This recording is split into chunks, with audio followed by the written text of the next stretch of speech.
As I trudged through the streets of Imilmar, the cold seemed to seep into my very bones, a reminder of the unforgiving land that was Rashemen. This country, perched on the edge of the known world, was a place where the elements themselves seemed alive with ancient magic. The air was thick with the scent of pine and snow, a crisp, biting freshness that spoke of deep forests and high mountains, of lands untouched by time or the hand of man. Imilmar, the heart of this wild and mysterious nation, embodied the enduring spirit of the Rashemen people. The city stretched along the western shores of Lake Ashanu, its waters a deep inky black, reflecting the storm-laden sky above. The lake was said to be home to creatures of legend, massive scaled beasts that slumbered in its depths, only to rise when the moons were high to bask in the pale light. The waterfront bustled with activity, yet even here there was a sense of something ancient and watchful, as if the very land was aware of the struggles of those who lived upon it. The streets of Imilmar were a maze of contrasts, where ancient stone buildings rose proudly beside simpler wooden lodges. The stone structures near the Iron Lord's citadel were adorned with carvings of fierce animals and ancient runes, their walls bearing the marks of centuries of enchantment by the Wicklaran. These witches, the true rulers of Rashemen, had imbued the very stones with protective spells, their magic woven into the fabric of the city itself. In contrast, the wooden lodges of the outer districts, with their steep roofs designed to shed the heavy snowfalls, spoke of a simpler, more rustic life, yet one no less connected to the land and its spirits. The landscape around Imilmar was as much a character in this tale as the people who lived there. The city was cradled by the land, with the Ikerim Mountains rising to the north like jagged teeth, their peaks shrouded in perpetual snow. These mountains were said to be the realm of ancient ice spirits, beings of immense power who could freeze a man's heart with a single glance. The forests that stretched out from the city's edge were dense and dark, filled with towering pines and twisted oaks, their branches heavy with snow. Beneath their canopy, the forest floor was a tangle of roots and underbrush, a labyrinthine network where only the bravest or most foolish would tread without a guide. The flora of Rashemen was as rugged and resilient as its people. The trees, ancient and gnarled, bore the marks of countless winters, their bark thick and rough, their branches twisting skyward as if in defiance of the cold. Among the trees, patches of hardy, snow-covered moss clung to the rocks, and thorny bushes with blood-red berries stood out against the whiteness, a reminder that even in the harshest conditions, life found a way to endure. The Wicklaran, with their deep knowledge of the land, used these plants in their potions and rituals, drawing on their strength and resilience to fuel their magic.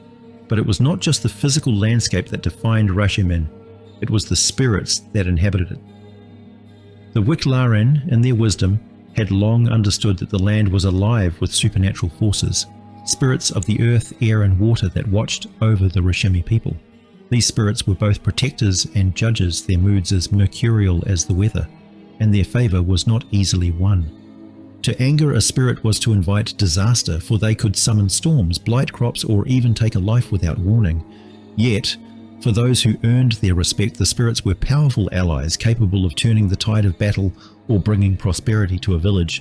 The Wicklaran, a sisterhood as fierce and enigmatic as the land they protected, were the mediators between these spirits and the people of Rashemen. Their magic was rooted in the ancient traditions of the land, passed down from mother to daughter in a line unbroken for millennia. They were a matriarchy in the truest sense, for no man could claim the title of witch in Rashemen. The men of Rashemen, powerful though they were in battle, were barred from the practice of magic, a fact that often led to tension between the sexes. Yet this division of power was respected, for the Rashemen knew that the balance between the warrior's strength and the witch's wisdom was what had kept their land safe through countless generations.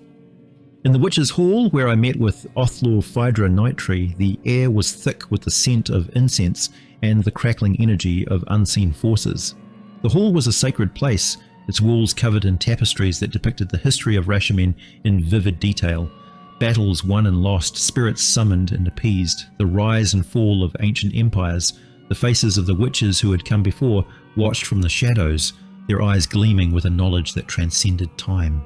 It was here, amidst the solemnity of the hall, that the true horror of the situation began to unfold.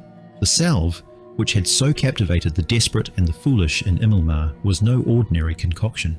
Known by many names, witches' flying ointment, hexen salve, and magic salve, it was a brew steeped in dark history and even darker ingredients. The origins of such ointments dated back to the earliest accounts of witchcraft in Faerun and beyond, where they were said to grant those who used them the power to fly, to transform into beasts, or to commune with the spirits of the dead, but the reality of these salves was far more sinister. The ingredients of this particular salve were as vile as the intentions behind its creation. The base of the ointment was rendered from human fat, specifically that of children. Innocents stolen from their homes or the streets, their lives snuffed out before they had truly begun. This fat was then mixed with a host of toxic plants, each more deadly than the last. Belladonna, with its beautiful poisonous berries, black henbane, whose leaves could drive a person to madness, wolfsbane, feared for its lethal touch, and mandrake, the root of which was said to scream when torn from the earth. These ingredients, when combined, formed a potion that could induce vivid hallucinations, transporting the user into a world where nightmares became reality. But the salve's power did not end with mere hallucination. The Hagspawn, the creature responsible for its creation, had infused the ointment with a dark magic, one that amplified the fears and desires of those who used it. The Hagspawn was a wretched being, the offspring of a human and a hag, one of the twisted ancient crones who prowled the darker corners of Faerun, sowing misery and despair wherever they went. This creature had inherited the worst traits of its monstrous mother, combined with the cunning of its human father. It had taken up residence in the shadows of Imilmar, working unseen to spread its corruption. The Hagspawn was not alone in its foul endeavours. It had forged an alliance with a group of ghouls, carrion eaters that prowled the cemeteries and battlefields, feeding on the flesh of the dead. Together, they had devised a plan to poison the city from within. The first step had been to introduce a slow-acting toxin into the water supply of Imilmar, derived from mercury. This poison, insidious and undetectable, gradually weakened those who drank it, leading to their deaths.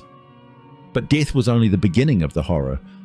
Once the poison had done its work, the ghouls would descend upon the freshly dead, harvesting their fat to be used in the creation of the salve. The Hagspawn, with its knowledge of dark magic, would then mix the fat with the toxic plants it had gathered from the wilds of Rashemen, creating the ointment that would be sold to the unsuspecting citizens of Imilmar. Those who used the salve believed they were experiencing visions, flights through the night sky, or even transformations into wolves or other beasts. But in truth, the salve was a weapon designed to spread fear and madness, weakening the city from within. As Othlor Phaedra spoke, I could feel the weight of her words, each one imbued with the power of the spirits she served. Her voice, though calm and measured, carried with it the authority of the land itself, as if the very earth beneath our feet was speaking through her. The Wicklaran were not known for their mercy, for they understood that in a land as harsh as Rashemen, survival often meant making difficult choices.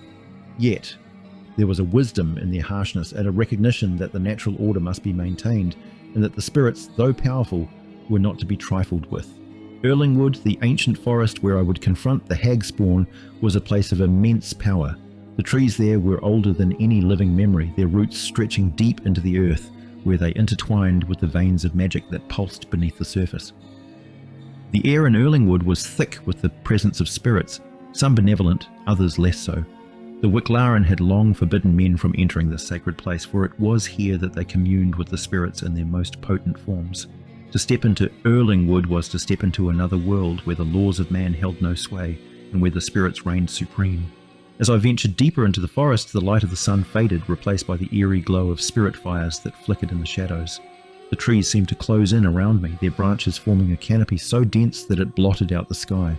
The ground beneath my feet was soft and damp, the air heavy with the scent of earth and decay.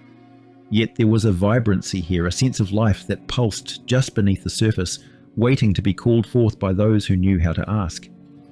The ritual I performed in the heart of Erlingwood was one of both magic and will, a delicate balance between my knowledge of the arcane and the raw, untamed power of Rashemen's spirits. As I chanted the ancient incantations, the air around me grew thick with energy, the very fabric of reality trembling as the spirits answered my call. I could feel their presence, vast and ancient as they lent me their strength, readying themselves to confront the Hagspawn and his dark magic. The battle that followed was not merely a physical confrontation, but a clash of wills and spirits, a struggle for the very soul of Imilmar. The Hagspawn, sensing the threat to his power, unleashed all the fury of his twisted magic, summoning forth the nightmares that had plagued the townsfolk. These were not mere illusions, but manifestations of the deepest fears and desires of those who had fallen under the salve's spell. The spirits of Rashemen, however, were stronger, their connection to the land unbreakable. They surged forward, their form shifting and changing as they battled the Hagspawn's creations, turning nightmares into nothingness, driving back the darkness that had taken hold of the city. As the battle raged on, the ground beneath us trembled, and the trees of Erlingwood swayed as if caught in a great storm. The air crackled with energy, the clash of magic and spirit creating a maelstrom of power that threatened to tear the very fabric of reality. But the spirits of Rashemen were resolute, their will as strong as the iron that forged the weapons of the Iron Lord's warriors. Together, we pushed back the Hagspawn's forces, breaking the hold his dark magic had on Imilmar. When the final blow was struck and the Hagspawn was defeated, the forest grew still once more. The spirits, their task completed, returned to the land, their forms dissolving into the earth, air and water from which they had come. The darkness that had threatened to consume Imilmar was gone, banished by the combined strength of the Wicklaran, the spirits, and the land itself.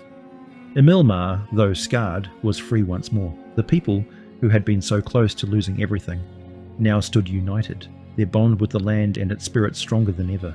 The Wicklaran, too, had shown their strength, guiding the Rashemen people through one of their darkest times with a wisdom that could only come from their deep connection to the ancient forces of Rashemen. As I left Rashemen, the weight of what had transpired there stayed with me. The people of Imilmar had faced a darkness that few could comprehend, and they had emerged stronger for it, their bond with the land and its spirits forged anew in the fires of adversity.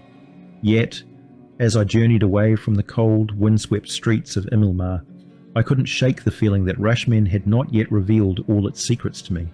This land, with its ancient forests and towering mountains, its fierce warriors and powerful witches, held mysteries that ran deeper than the roots of the oldest trees in Erlingwood. The spirits of Rashemen were not simply guardians or allies, they were a part of the land itself, as much a part of Rashemen as the rivers and lakes, the mountains and forests. They were the echoes of a time before man, before the first stone of Imilmar was laid, before the first spell was cast. And though they had aided me in my struggle against the Hagspawn, I knew they were not to be taken lightly. These were not the tame spirits of hearth and home, they were wild and untamed, as unpredictable as the weather in the Iterum mountains, as relentless as the winter winds that howled across the frozen plains. The Wichlaran understood this better than anyone. Their power did not come from domination or control, but from respect, from a deep and abiding understanding of the land and its spirits. They knew that to wield magic in Rashemen was to walk a fine line, to balance on the edge of a blade, where one misstep could mean disaster. This was why their sisterhood was so insular, so protective of their secrets. They knew that their power was not just a gift, but a responsibility, a burden that they carried for the sake of their people. As I reflected on this, I began to understand the true nature of the Wicklaran. They were more than just witches, they were the living embodiment of Rashemen's spirit, the keepers of its ancient wisdom, the protectors of its people. They were harsh and uncompromising because they had to be. In a land as unforgiving as Rashemen, there was no room for weakness, no tolerance for failure. The survival of their people depended on their strength, on their ability to navigate the treacherous waters of the spirit world, to harness its power without being consumed by it. This was why they excluded men from their ranks, why they kept their secrets so closely guarded. It was not out of spite or prejudice, but out of necessity. The magic of Rashemen was not something to be taken lightly, and the Wicklaran knew that to open their ranks to those who did not understand its true nature would be to invite disaster. They were the gatekeepers, the protectors of the ancient ways, and they took their duty seriously. As I left Imilmar behind, the city's walls fading into the distance, I couldn't help but feel a sense of awe at the strength of the Wicklaran and the resilience of the Rashemen people. They had faced darkness and despair, and they had emerged stronger for it, their bond with the land and its spirits reinforced. Yet, I also felt a deep respect for the land itself, for the spirits that dwelled within it, and for the ancient magic that flowed through its veins. Rashemen was a place where the line between the mundane and the mystical was thin, where the spirits of the land walked among the living, and where the past was never truly forgotten. It was a land that demanded respect, that required those who lived within its borders to be strong, to be wise, and to be ever vigilant. And though my journey had taken me far from the halls of Candlekeep, I knew that I had learned lessons in Rashemen that would stay with me for the rest of my days.